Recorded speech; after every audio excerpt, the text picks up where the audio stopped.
எங்கள் புதுக்கோட்டை டிஸ்ட்ரிக்ட்லேயே 52 லட்சம் ரூபாய்க்கு கார் வச்சுருக்க ஒரே பொண்ணு நான்.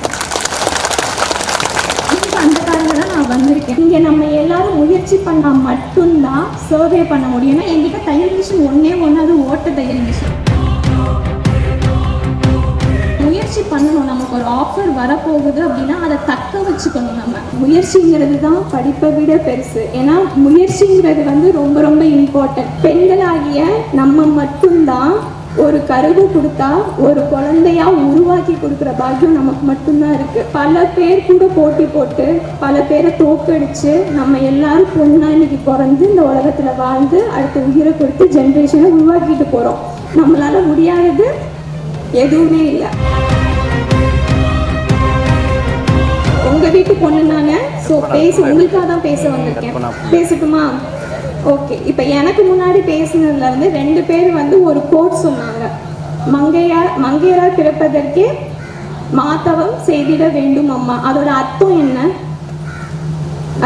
என்ன? பெண்களாகிய நம்ம மட்டும்தான் ஒரு கருவு கொடுத்தா ஒரு குழந்தையா உருவாக்கி கொடுக்குற பாக்கியம் நமக்கு மட்டும்தான் இருக்கு. ஆமாவா இல்லையா? ஒரு காய்கறியை கொடுத்தா அதை சமைச்சு 10 பேருக்கு அடுத்த டைம்ல விருந்து வைக்கிற பவர் நமக்கு மட்டும்தான் இருக்கு. பிறக்கும் போதே பல பேர் கூட போட்டி போட்டு பல பேரை தோக்கடிச்சு நம்ம எல்லாரும் பொண்ணா இன்னைக்கு பிறந்து இந்த உலகத்துல வாழ்ந்து அடுத்த உயிரை கொடுத்து ஜென்ரேஷனை உருவாக்கிட்டு போறோம். அப்ப நம்மளாம் எவ்வளோ அதிர்ஷ்டசாலி. நம்மளால முடியாதது எதுவுமே இல்லை. அதுதான் அதோட அர்த்தம். அதனால தெய்வத்தால் ஆகாதெனினும் முயற்சி தன் மெய் வருத்த கூலி தரும். ஏன்னா படிப்பை நம்ம கொஞ்சம் தனியாக வச்சிடலாம். முயற்சிங்கிறது தான் படிப்பை விட பெருசு. ஏன்னா முயற்சிங்கிறது ரொம்ப ரொம்ப இம்பார்ட்டன்ட். இது எனக்கு சூட் ஆகும். சார் சொன்னாங்க நான் 4 டிகிரி முடிச்சிருக்கேன்னு. கண்டிப்பாக கேர்ள்ஸ் எல்லாரும் பெண்கள் எல்லாரும் கண்டிப்பாக படிச்சே ஆகணும். அதை விட முயற்சி பண்ணணும்.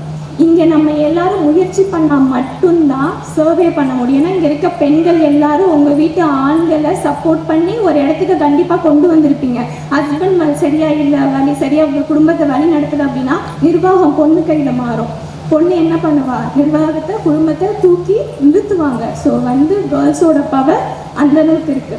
இப்போ எனக்கு ஒரு கம்பெனிலேருந்து ஒரு ஆஃபர் வந்தது. என்னை கூப்பிட்டு பேசினாங்க. கரெக்டாக கம்பெனி ஆரம்பித்து 2வது மாதம் ஓடிட்டு இருக்கு. எனக்கு உங்களால் எவ்வளோ ஸ்டாக்மா தர முடியும் அப்படின்னு கேட்டாங்க. ஸ்டாக் தர முடியுமா? நம்மளே 1 2ன்னு அம்மா சாரியை வாங்கி தச்சிட்ருக்கோம். இவங்க ஸ்டாக் தர முடியுமான்னு கேட்குறாங்களே அப்படின்னு சொல்லிட்டு நான் ரொம்ப ப்ரொஃபஷ்னலாக, ஏன்னா நம்மளை எப்படி நம்ம காமிச்சுக்கிறோங்கிறது ரொம்ப ரொம்ப முக்கியம். ஏன்னா நம்ம எப்படி இருக்கோங்கிறத வச்சு தான் மற்றவங்க நம்மளை எடை போடுவாங்க எப்போதுமே. ஸோ அவங்க பெரிய பிஸ்னஸ் பீப்புள். அவங்க முன்னாடி போய் நான் ஃபர்ஸ்ட் டைம் உட்காறேன். என் வயசு ஃபஸ்ட்டு தெரியக்கூடாது. இப்போ 25னா அப்போ நினச்சி பாருங்க, 3 வருஷத்துக்கு என் வயசு தெரியக்கூடாது. ஏன்னா வயசை வச்சு இந்த பொண்ணுனால முடியுமா முடியாதான்னு முடிவு பண்ணிடுவாங்கங்கிறதா ரீசன். ஸோ அவங்க முன்னாடி நான் போய் உட்காரும் பொழுது எங்களுக்கு இவ்வளோ ஸ்டாக் வேணும், ஒரு 5 லட்சம் ரூபாய்க்கு ஸ்டாக் வேணும்னு சொல்லும்போது உள்ளே எனக்கு அவ்வளோ சந்தோஷம், ஷாக்கு. எனக்கு என்ன சொல்கிறதுனால வெளியே காமிச்சிக்கவே இல்லை. ஏன்னா என்கிட்ட தையல் மிஷின் ஒன்று அது ஓட்ட தையல் மிஷின். அதே நான் 4 சுற்றுனா தான் ஓடுங்கும் பொழுது எனக்கு ஸ்டாக்ஸ் கிடையாது, ப்ராப்பர் கிளாத் கிடையாது. இதெல்லாம் இருக்கும் பொழுது அவங்கக்கிட்ட நான் கேட்ட ஃபஸ்ட்டு கேள்வி, உங்களுக்கு எப்போ சார் ஸ்டாக் வேணும் அப்படின்னு கேட்டால் அவங்க எனக்கு குறிப்பிட்ட டைம் சொன்னாங்க.